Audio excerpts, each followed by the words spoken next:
시청자 여러분 안녕하십니까? 이데일리엔 성주원입니다. 새내기주들이 국내 증시 훈풍에 힘입어 가파른 상승세를 보이고 있습니다. 빅히트 엔터테인먼트 급락으로 시들해졌던 새내기주에 대한 관심이 다시 커지고 있습니다. 한국거래소에 따르면 빅히트가 상장된 지난달 15일 이후 증시에 신규 입성한 기업은 피플바이오, 소룩스, 위드텍, 센코, 바이브컴퍼니 등 모두 5개로 지난 6일까지 공모가 대비 평균 수익률이 138%에 이릅니다. 빅히트가 상장 후 하락세를 지속하면서 가까스로 공모가 부근에 머물고 있는 것과는 대조적입니다. 업계 한 관계자는 과세 이슈 등으로 차익 실현이 나오면서 시장이 신선한 종목들을 찾는 과정이라고 말했습니다. 다만 단기간 급등한 종목들은 대량으로 물량이 나올 수 있는 만큼 신중한 접근이 필요하다는 지적도 나오고 있습니다.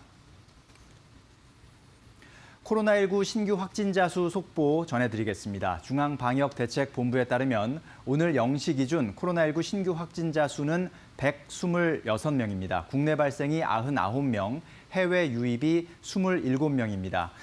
이틀 연속 100명을 넘는 기록이 나오고 있고요. 누적 확진자 수는 2만 7,500여 명대로 집계되고 있습니다. 다음 소식입니다. 상장 폐지를 눈앞에 둔 쌍용 양회 우선주 주가가 터무니없이 높은 수준에서 널뛰기를 거듭해 투자자 피해가 우려됩니다. 금융감독원 전자공시 시스템에 따르면 쌍용 양회는 지난 8월 31일 이사회 결의로 상장 폐지를 위한 우선주 유상 감자를 결정한 데 이어 지난달 12일 주주총회 특별 결의로 이를 승인했습니다. 이에 따라 쌍용 양회 우선주는 오는 11일 마지막 거래를 마친 뒤 12일부터 거래가 정지되고 유상 소각 기준일인 13일에 주당 9,297원으로 전량 강제 소각됩니다. 쌍용 양회 측은 우선주 유상 감자 절차를 완료하는 대로 상장 폐지를 진행할 예정이므로 투자에 유의해달라고 말했습니다.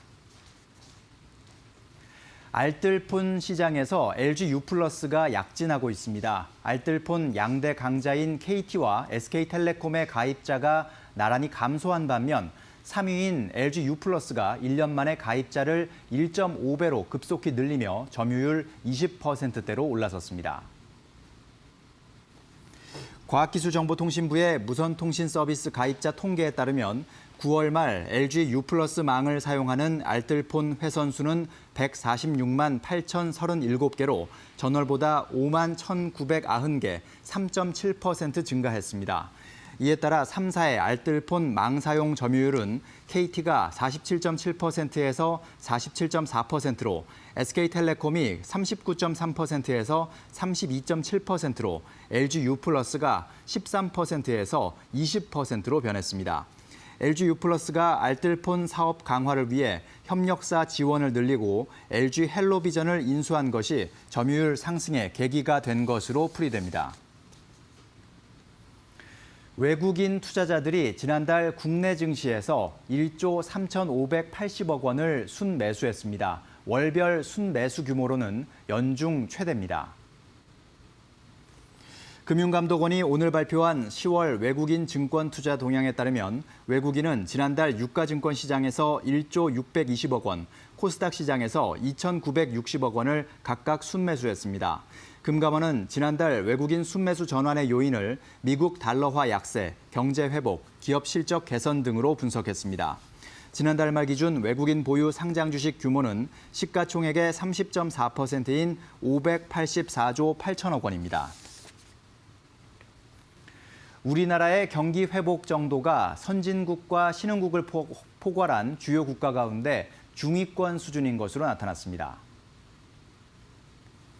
국제금융센터에 따르면 미국 싱크탱크 브루킹스 연구소와 영국 파이낸셜 타임스의 세계 경제회복 추적지수 타이거 지수 집계에서 한국은 8월 기준 마이너스 0.76을 기록했습니다.